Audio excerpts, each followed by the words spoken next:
Hi, folks.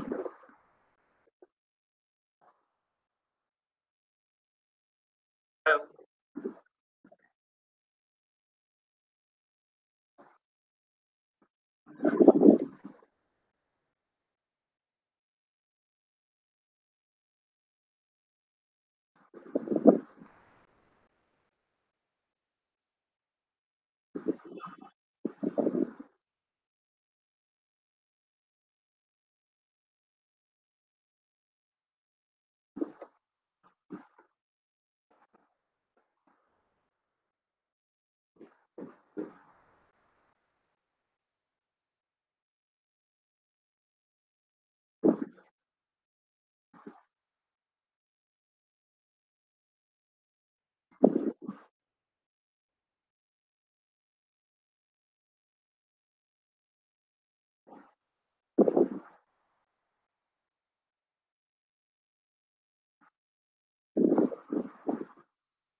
Should we start?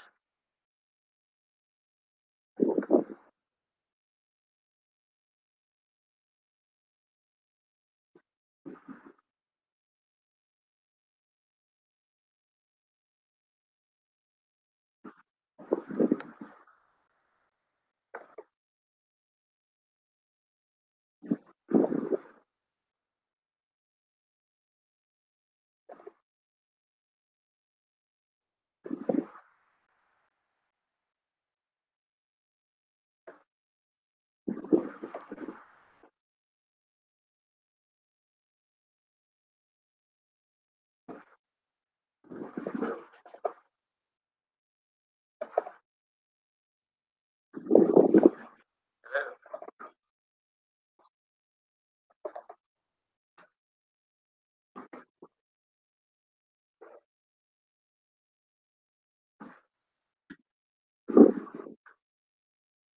What do you see on your screen? Okay.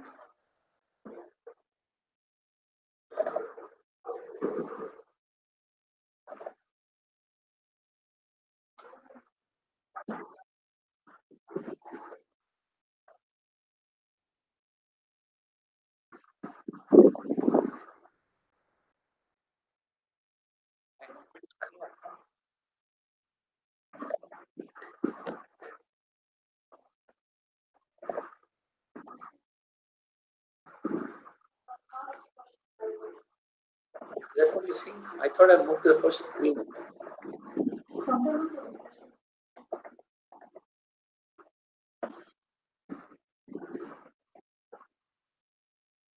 What do you see now? There's a lag.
Great.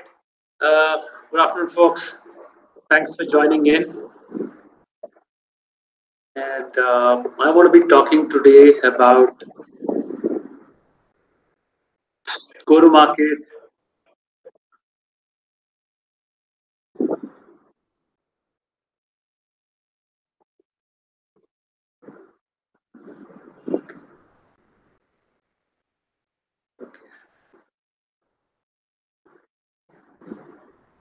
So there is going to be a lag, and so in case of any questions, please type first, and I think that's a faster way for me to understand or to get to answer your question.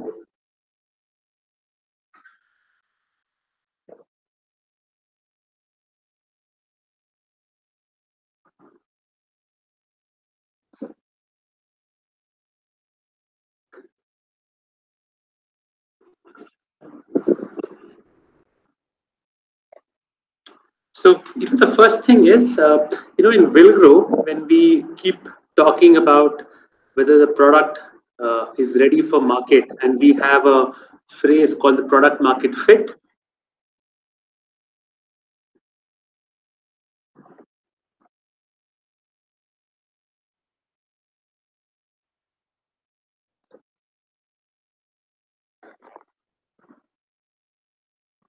Guys, can you see the slides?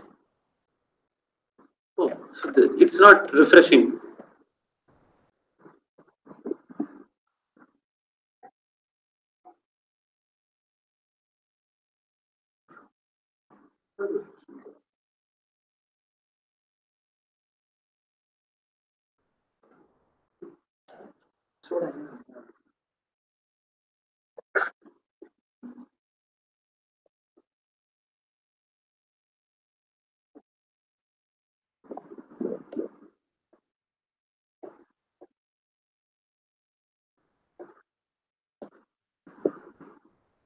Can you see it now? Can you see the slides now?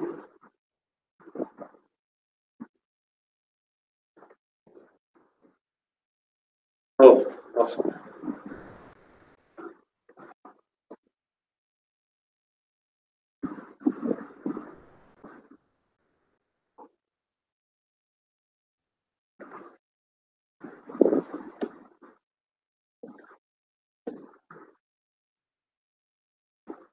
Okay, so the thing I'm going to talk about is when we believe your product is ready for the market. Uh, it's also the question of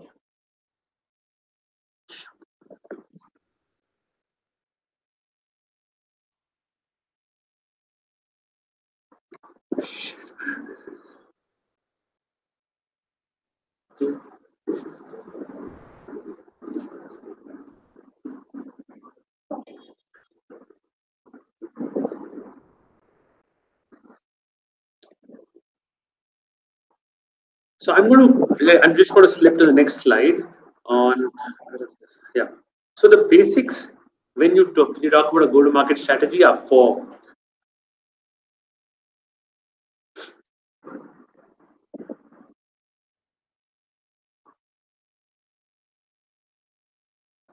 The first thing that you define is your customer, the person you're selling to, and the end users of your product or your offering.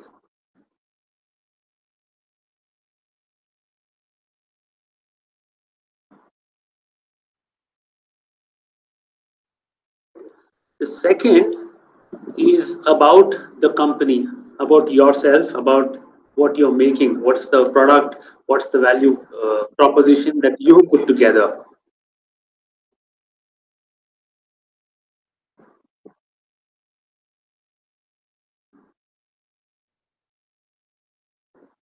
The third is who do you think you're competing against? And usually, competition would be anyone that is currently using a service or an offering in lieu of a product.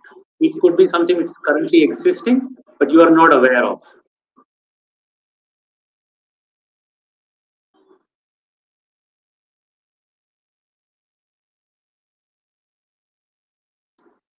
And lastly, once you understand your customer, you've defined it, you've figured out your value proposition, uh, and you sort of know who you're competing against, the choice of how you want to reach these customers and commit to them about your value proposition channel that we're referring to here.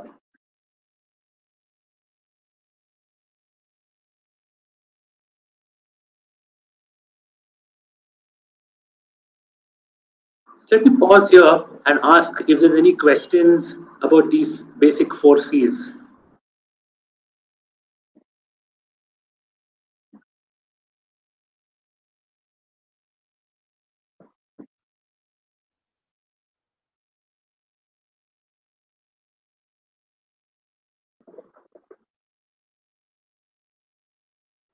Let me move ahead.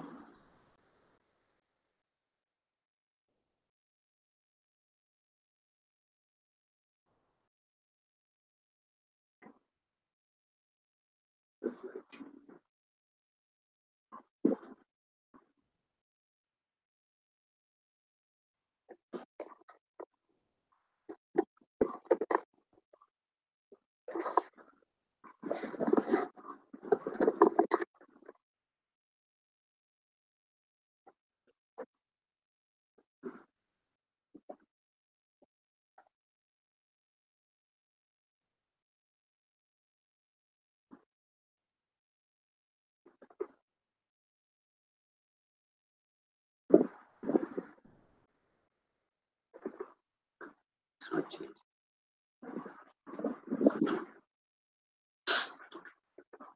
Guys, I'm going to switch from this presentation mode because there is a huge lag and this I'm not able to go with the flow. So what I want to do instead is, can each of you parallelly open the slides on your laptop?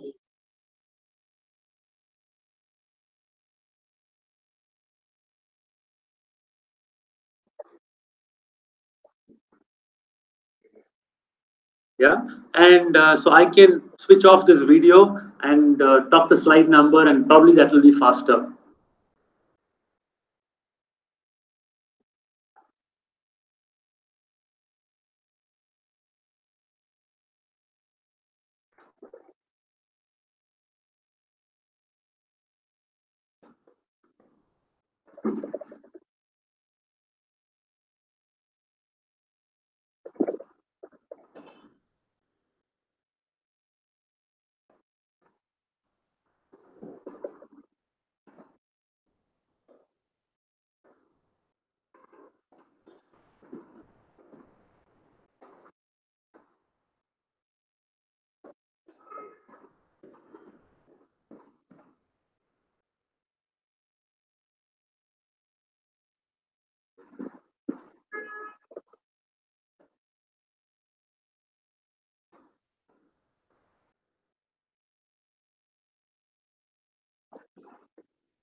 Great. Okay,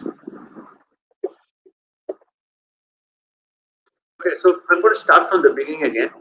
Uh, I'm on slide 2, and we are clear about what go-to-market strategy is and what are the 4 C's.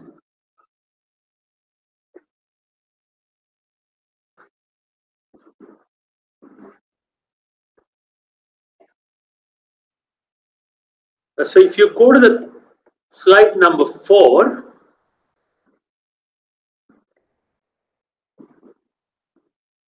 if you go to slide number 4, I've talked about how you can define your customer base. It could be B2C,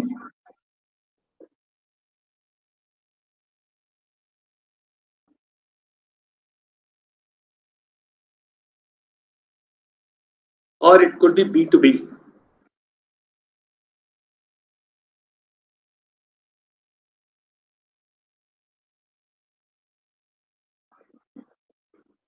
Yeah. So, for example, if I took someone like a Blackboard Radio, uh, they're working with, I would say they're working with both sets of customers. So, if we were targeting parents, it would be a B2C customer, but if they were talking to schools, it would be a B2B customer.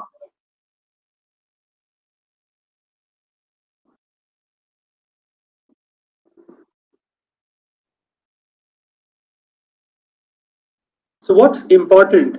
Let's start with B2C customers. Uh, it's what's important is to define who this customer is. And some of the basic ways of doing it is demographic. Where do these people exist? Also, the kind of socioeconomic background they come from.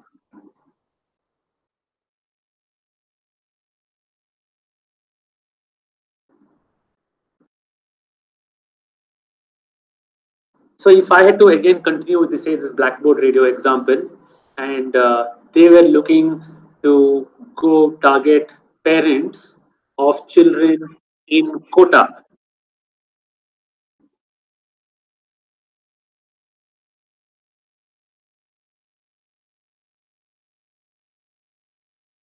And so the demographic here would be people in their mid 30s or maybe early 40s. The geography would be in those specific districts, say, for example, where Kota is. Uh,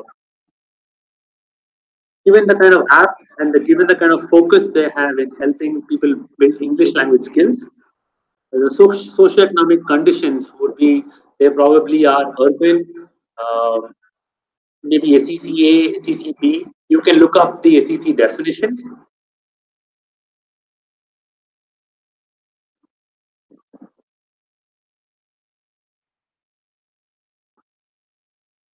Yeah.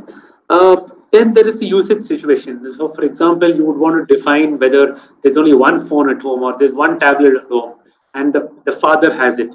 So, immediately the usage situation becomes the child is able to get access to that phone in the evening or early in the morning.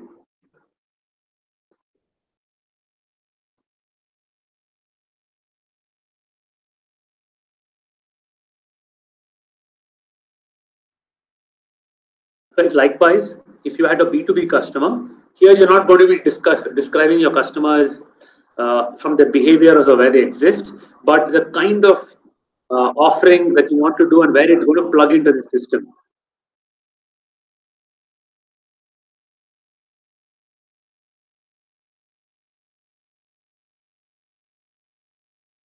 So, for example, if I took Flybird, which is in drip irrigation, uh, they have a standalone product and they are working with someone like Mahindra and Mahindra.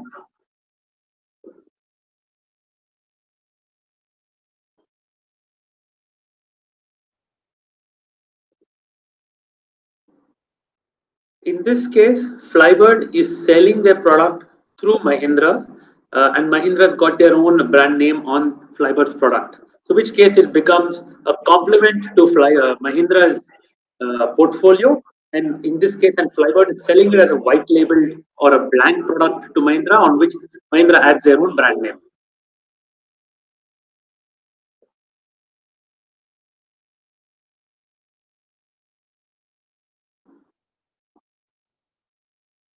So the other options could be it's a service that is plugging into the system. For example, there is a startup called RAV. RAV makes tools through which you can check for the quality of fruits and vegetables. Right? So,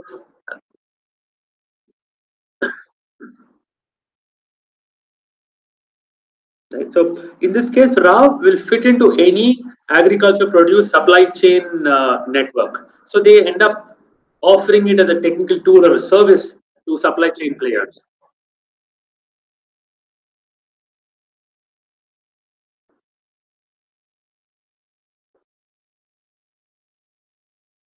Right. So while these are some definitions I've given you or labels in which you can describe your customers, what's important is for you to define uh, these labels, these tags for your customer bases.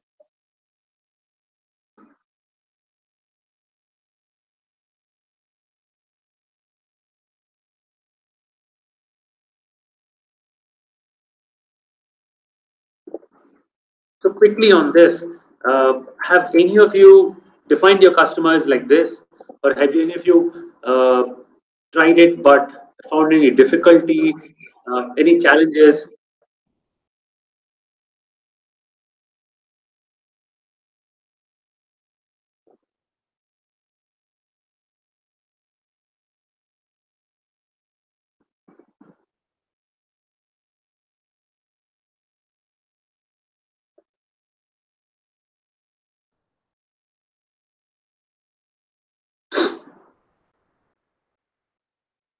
Okay, I'll move ahead, but we can always revisit the way you want to define customers. Yeah.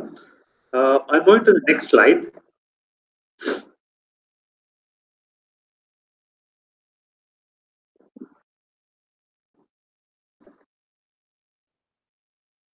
So now that you've defined your customer, your customers, there could be many different segments. But the challenge always is when you're an early stage startup,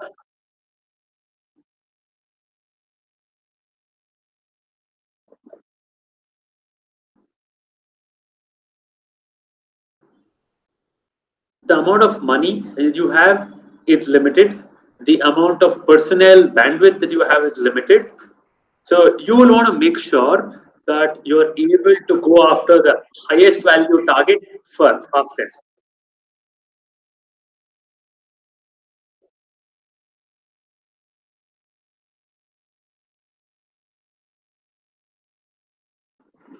So if you sleep on slide 5, the three ways in which you can categorize your the overall customer base. The first is the entire lot of customers,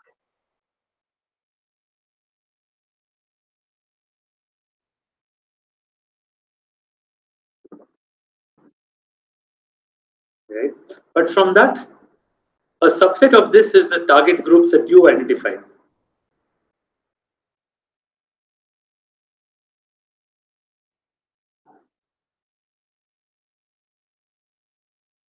Yeah, and within that is the ones you want to prioritize and you want to focus on at this moment, which is the currently addressed target base.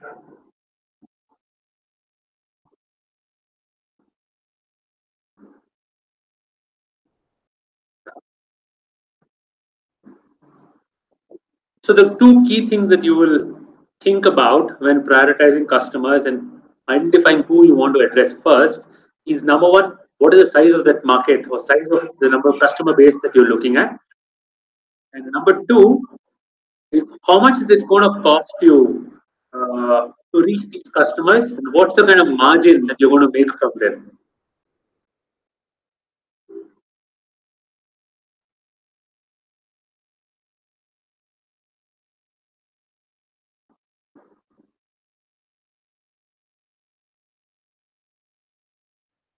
Any questions on these on how you want to apply them?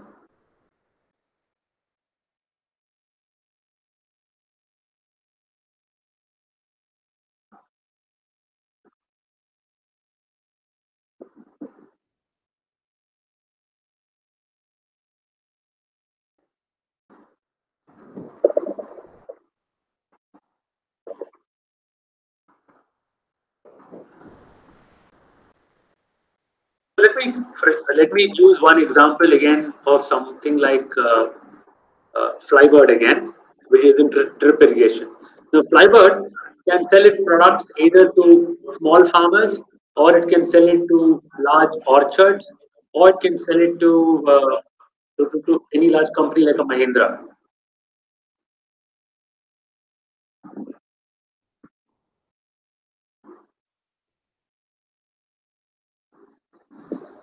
Yeah, from out of that, they first started with going after small farmers because it was they believed the market size was the largest.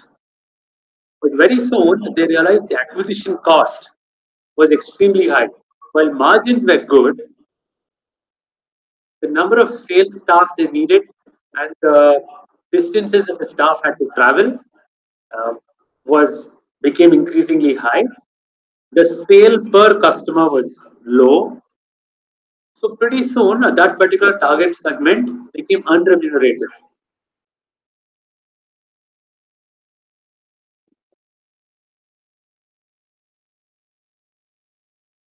Right? So which is when they pivoted to addressing larger farmers and also looking at corporate buyers, which is how a Mahindra happened.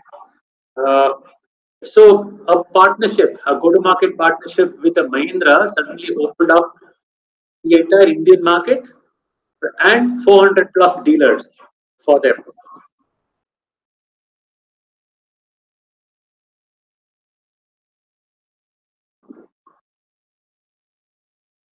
But at the same time, margins were significantly lower.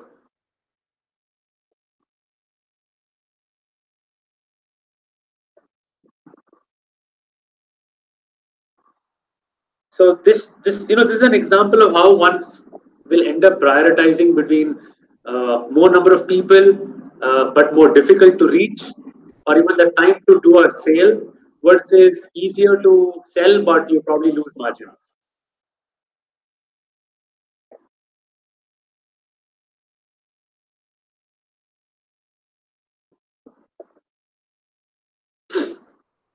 Any questions on this?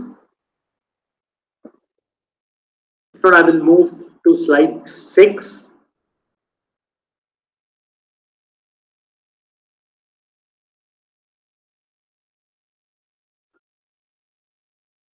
which is about your value proposition or what your company is promising uh, to its customers.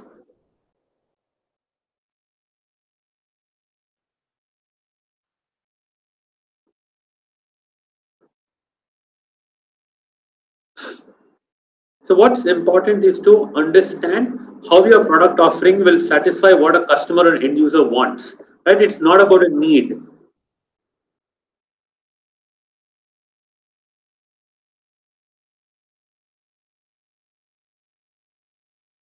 Uh, and, and it's often easy to get confused between a need and a want.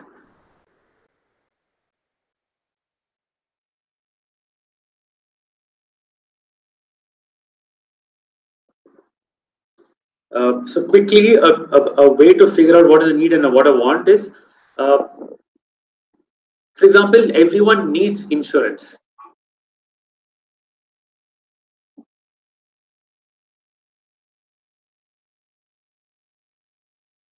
But the number of people who actually want it or end up going and buying it is much smaller.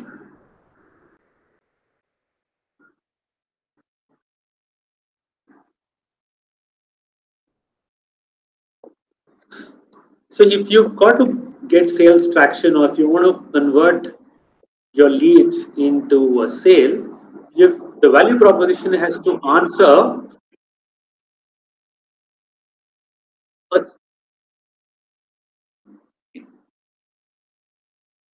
a, a specific area which the customer is facing as a problem or looking at as a gap.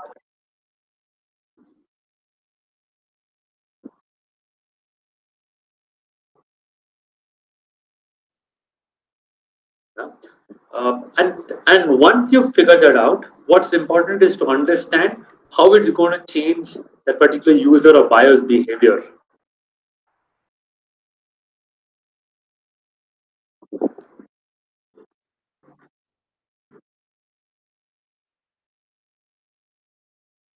So, for example, uh, let's take uh, one more Villgro Incubatee as here called Monk Tech.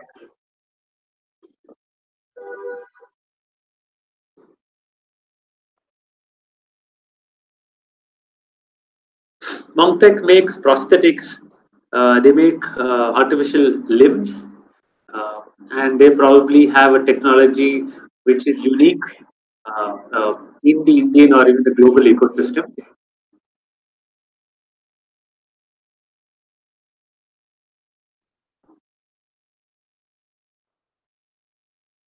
So while Monk Tech's solution will functionally solve for an amputee's problems,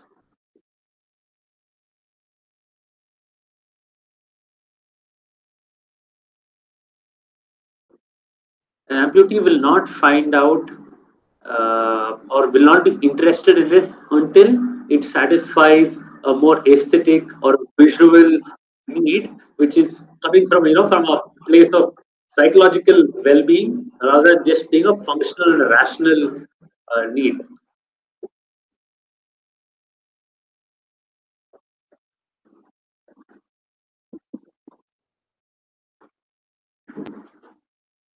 Does it make sense to you? Is it something that you can relate to? Have you faced any situations where you thought it's a definite sale, but people just did not, or your customer just did not bite.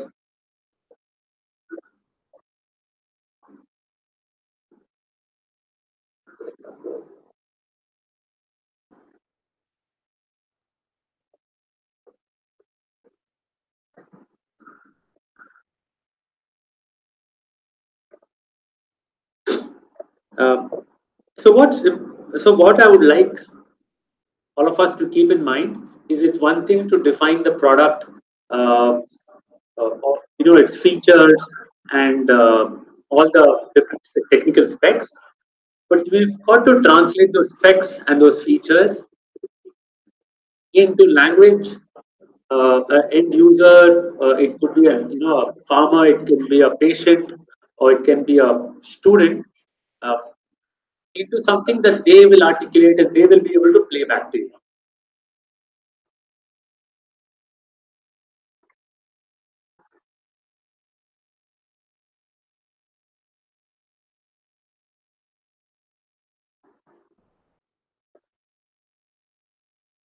Uh, so while this presentation is, because it's a lag, maybe I can't give you more examples, but I'll really be happy to take messages or emails about how you want to modify your statement, or your make a better value proposition for your products or for your company. Be happy to take queries later.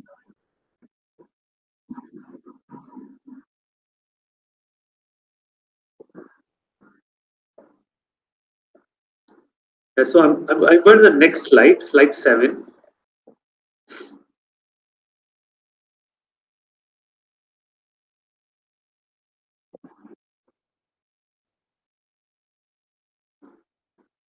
So while it's easy for us when we've made a new product, when we've got a new offering into the market, it's easy for us to say that there is no competition.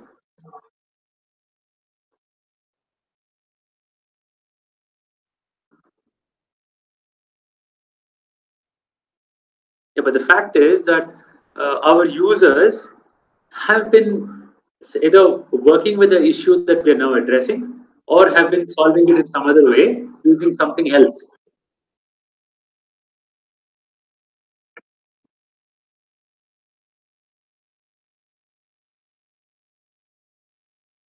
Right? So all those alternatives are our competition.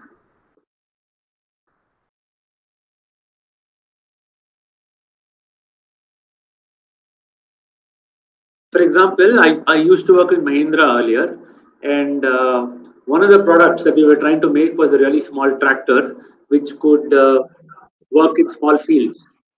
And we realized our competition was not another tractor. Our competition was a bull.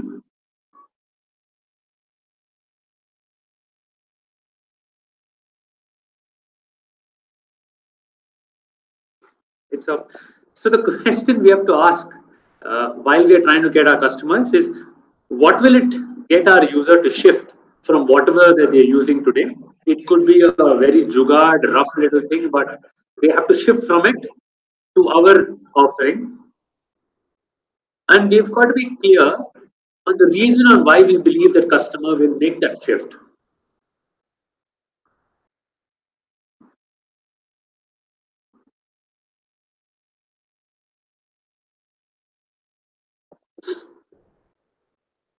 So it's when we do this, we'll be clear on what's our advantage, number one. Number two, we'll also be clear on the kind of insights which will provoke a consumer into changing their behavior.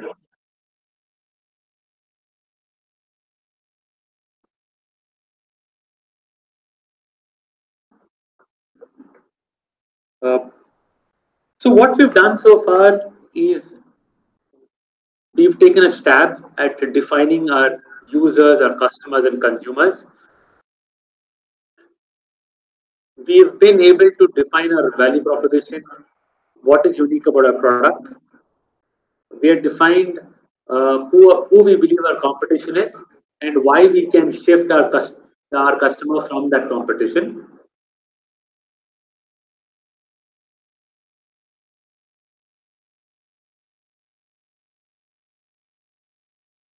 From there, we move to slide 8.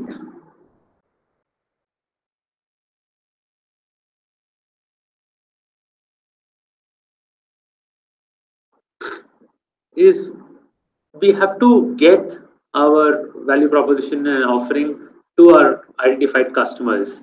Uh, and we've got to have a match, or we have to identify the relevant channels for the right kind of customers or consumers that we're targeting.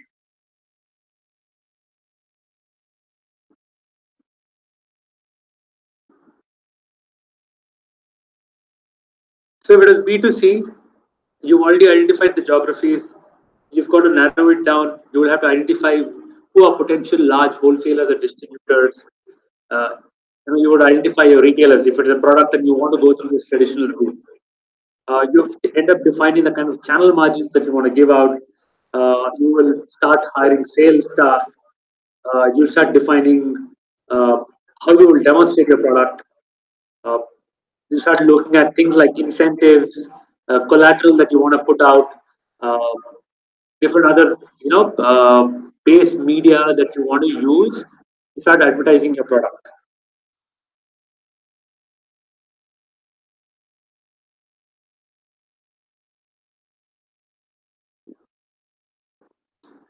And another important factor, but oft overlooked, is now that you're in market, you've got a bunch of dealers or retailers. Is also how you will make sure that you're tracking sales, and how do you make sure that your product is replenished. So there's got to be some thinking. There's also a plan on the supply chain, on how often you will restock, or how will you get feedback about usage.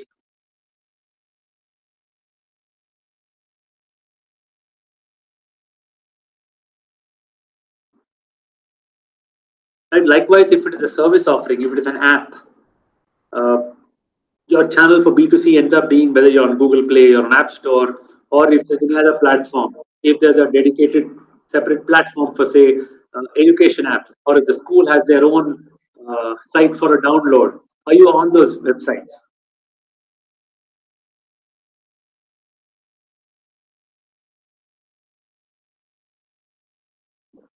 Right? Then you've got to start thinking about putting in either helpline or customer care, because either your product or the app is all new, and the kind of target base that you're looking at is also uh, might not be very well versed with these kind of technologies. It's very important to be able to address any queries.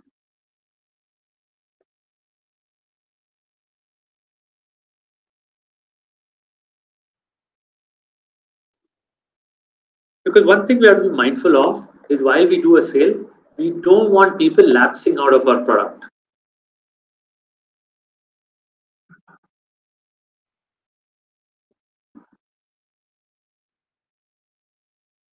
So it's important that while we do all the sales, we also have channels open for feedback from the customer or from our users to come back to us.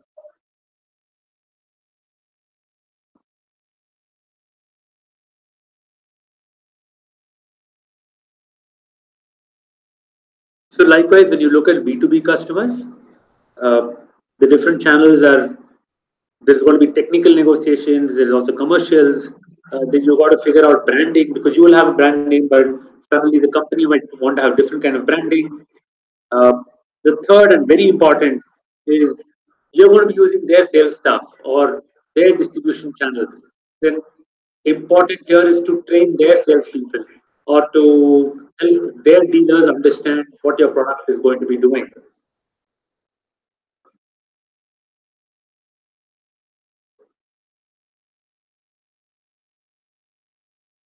Right? Uh, and often even in the B2B, when you're working with B2B customers, initially in the initial days, you've got to be running demos. You've got to be running pilots alongside that large companies, or that the B2B clients sales staff, so they get a hang of what your product is doing. Uh, Also, this way you start building the confidence of these sales staff.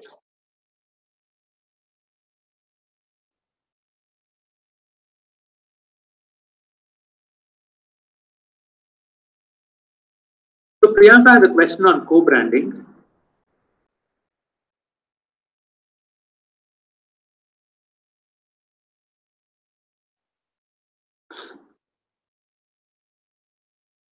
For example, if you have, let's say, give me an example. Let me take an example of, say, Samsung phone, right? Now,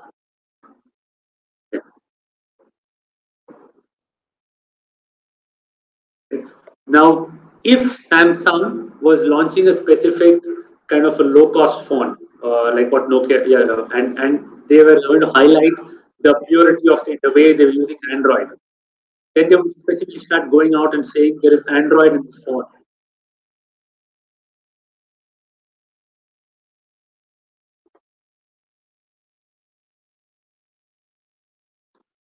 Or the other example is, let's assume, I don't know if this is true, but let's assume that Swiggy has tied up with Ola, because Ola has a larger base and Swiggy believes that they can reach the larger base through Ola. So then Swiggy could be changing its logo to its named from Swiggy delivered by Ola.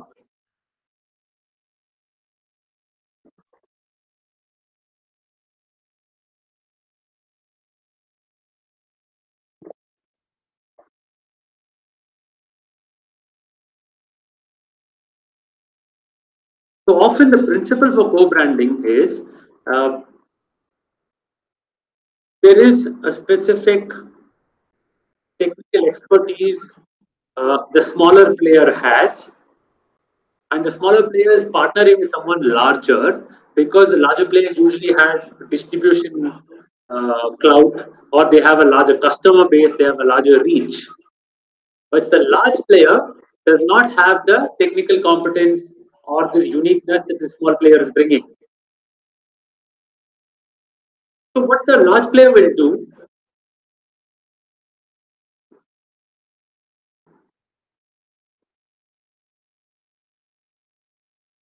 is to ensure that this small player's technical competence is coming out as a unique brand, but at the same time they will make sure it is quote unquote co-branded, so their main brand does not get affected. So there is a unique value proposition, there's distinction, and yet there is a rub off on the large brand.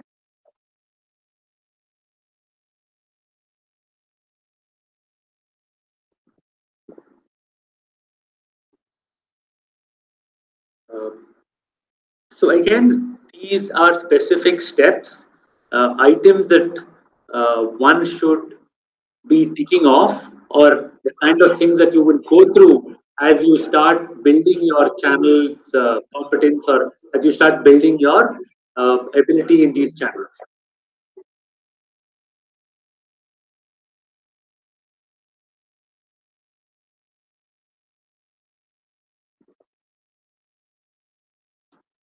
Uh, so before I move to the next slide, what I want you to think about and take away uh, from this slide on channel is that these are different points for you to uh, think about and put on values. So if there are margins, you've got to think about what are the kind of margins that different players will get. You've got to think about how many sales staff you will need. What will be a sales staff's efficiency? Uh, the number of leads that each one has to generate for them to justify their salaries.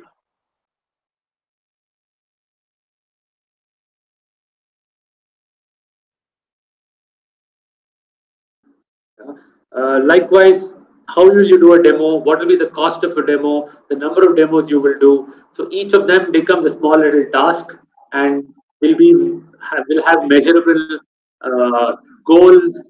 Will have expense item, and each of them will have an execution plan.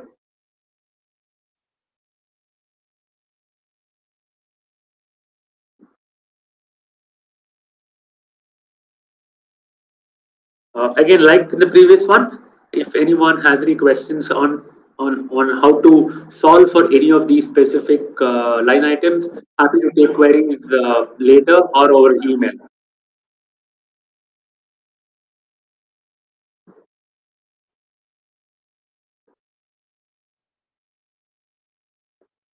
Yeah, so I'm moving to slide 9, which is specifically about B2B partnerships.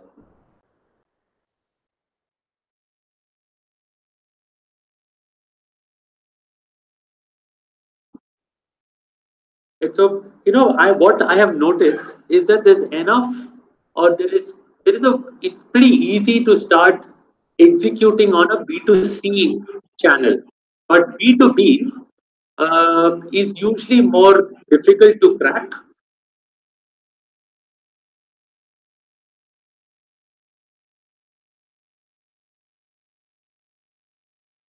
And secondly, there's a these customers have to be cultivated. While even though uh, you would expect a corporate to start doing things once a plan is put down, most often they do not.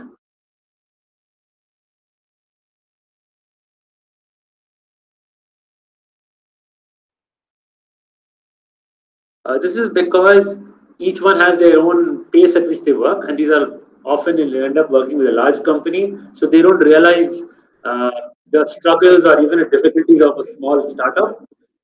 So the pace at which they work, the kind of plans, the kind of bureaucracy they will have inside, won't match with the urgency or the agility that you as a startup will bring.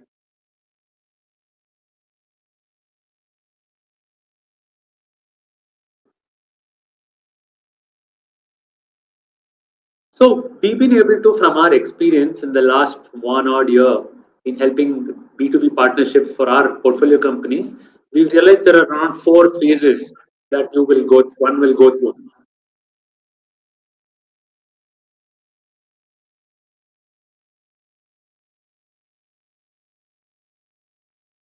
So the first one itself is on negotiating the deal, which will go start right from things like what will the brand be, what will be the shape, color, size, form factor of the product.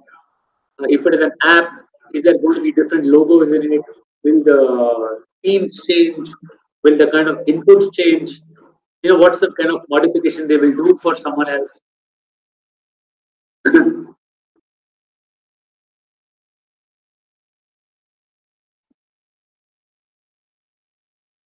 Then you will start getting into saying how will you get paid back? What will be the revenue share model, or will it be a straight off sale? Uh,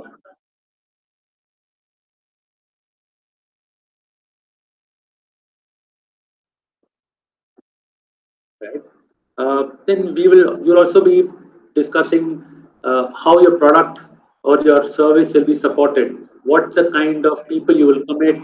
What's the kind of service level agreements that you would put in there, and the kind of quality of service that corporate is expecting from you.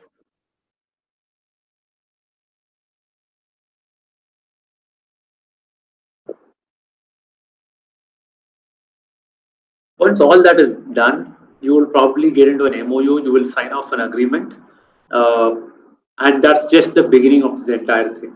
Right?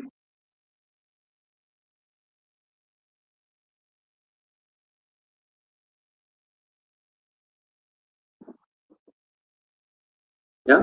So after that's out of the way, now you're going to be working closely with some of the employees in the large company. Uh, and there will be different folks. There will be people in sales, there will be someone in marketing, someone else in product development or technical staff. You've got to make sure you made an engagement plan and you're able to build relationships at different levels to make sure these different functions, these different people understand your product and the right person is pitching for it.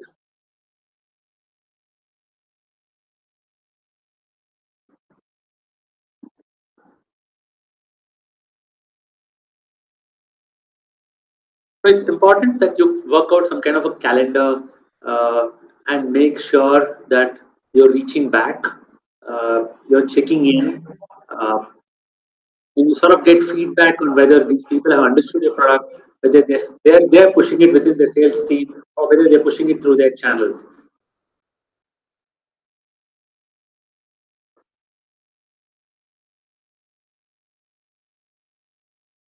So if that's happened in your next level or next phase of building the relationship, start looking at how you can build synergies.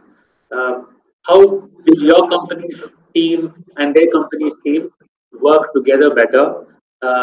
Maybe there are markets they have not expanded into, or maybe there are markets that you are now getting into for the first time with your offering. Uh,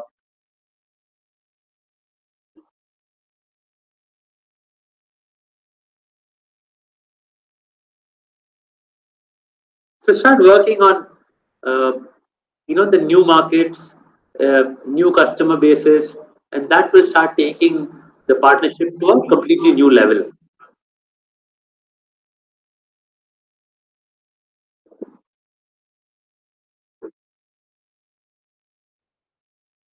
And finally, when all the relevant staff within this large corporate understand your product, they're pushing for it, it's integrated into their sales plan and strategy. That's when you would have integrated completely with their production or supply chain. So they can't live without you effectively, and you will also make sure that you don't have to put effort in them selling your product through their channels.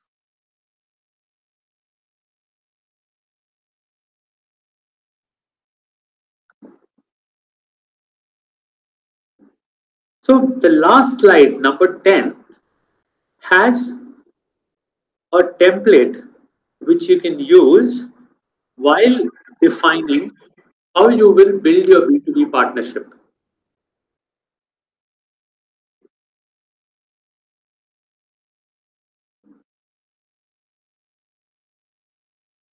So the triangle on it can get converted into a table with 4 columns. The first one is about what value do you want from this partnership, this large B2B partnership that you're looking at.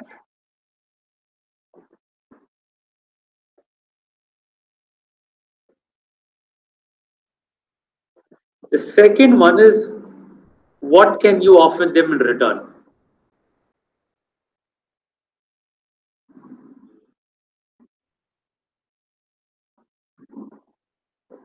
Right? The third is given what you offer to them and what you expect from them, you're going to be creating a new amount of new kind of new service offering or new value, which is the third column, the created value.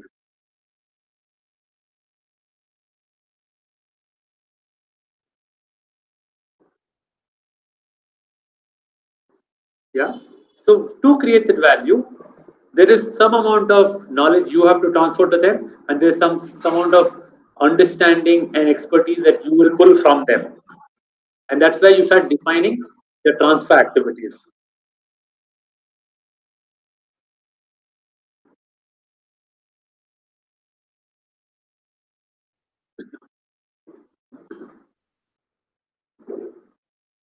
So this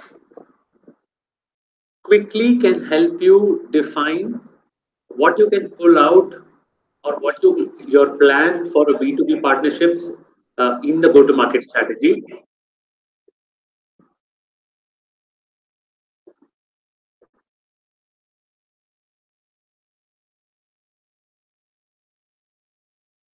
Yeah. So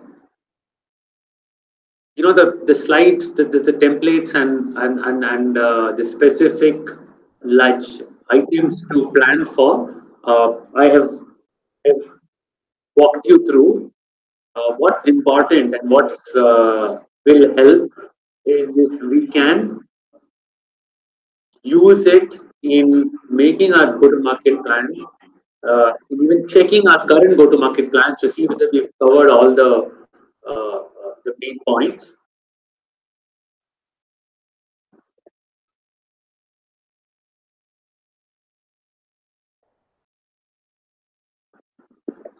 Uh, so if there's any questions, the material that I have and the templates that I have, I've shared, and I will stop here and ask for questions, clarifications.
Anuja,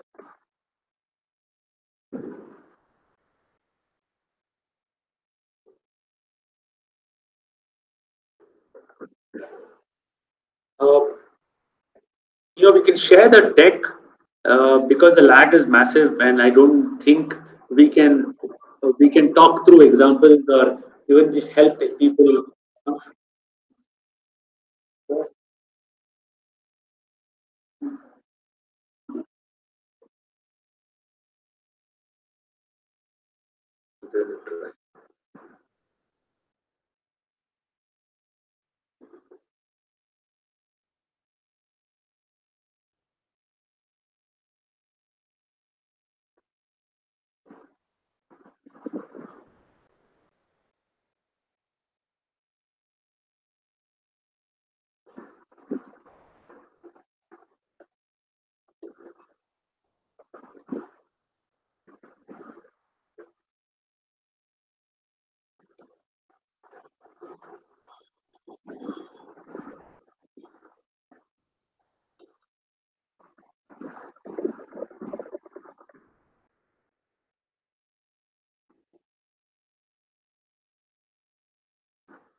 So, Gitanjali, in response to your question on doctors versus hospitals,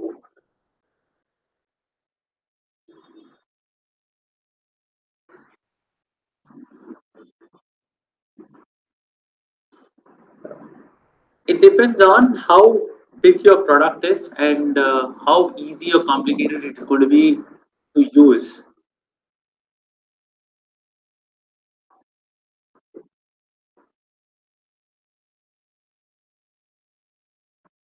So there might be, similar products like yours. For example, maybe a dentist uses specific equipment. So in that case, both the standalone dentist is also your customer, also is a hospital, right? Um,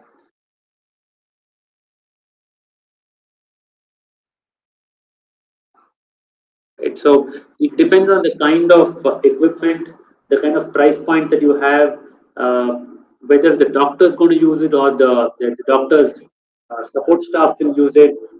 Will it have a separate room? Uh,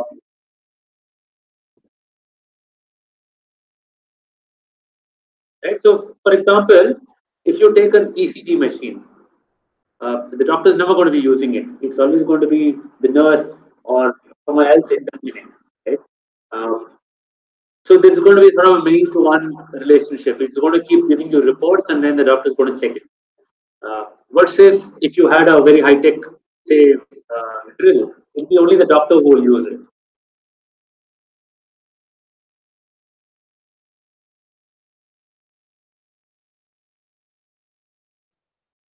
So in your case, I suspect you will need to reach out to doctors in preference over hospitals. I mean, that's just the first read.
Santosh, you asked a question about average share of profits.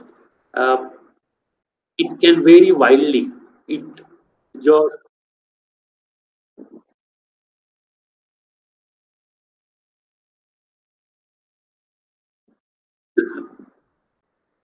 So it depends on the what you bring to the table to the large company.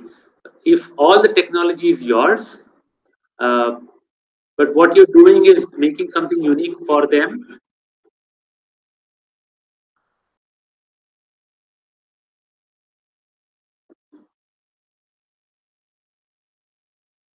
then you could have a majority of the profits.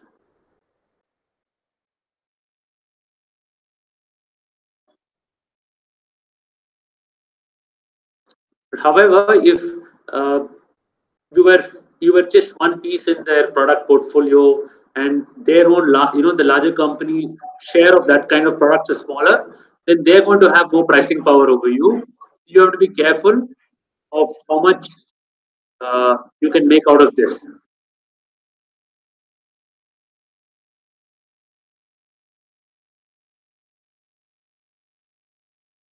So, when you're doing these co-branding opportunities, one has to be mindful about the kind of partner they end up going with. If the partner has too much power, uh, then the co-branding per se becomes smaller. I mean, your brand in it will become smaller. You would like to go where you're bringing in something unique and they have something else very unique. So both of you need each other.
Okay, Santosh, there's one more question on from Santosh on how do we market a new add-on to an existing device?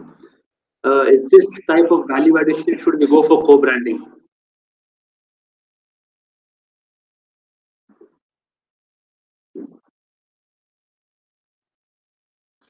So the short answer to your second part, Santosh, is no.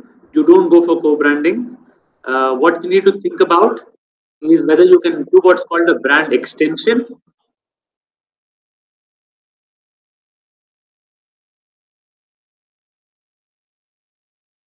And I can explain that to you offline later.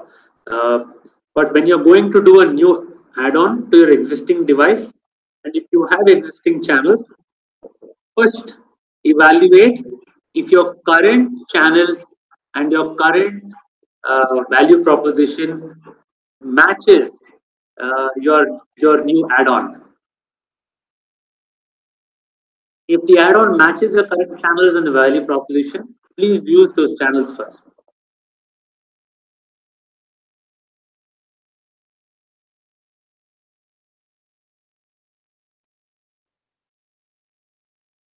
As far as branding goes, uh, that's a completely a big subject by in itself. Uh, so you will have two options, and it depends on how unique or how much value addition this add-on is bringing in. So you can either take your existing brand and add a sub brand under it, or you could do what's called the brand extension. Or the last option, if the add-on just has made your product completely different, you will get a completely new brand.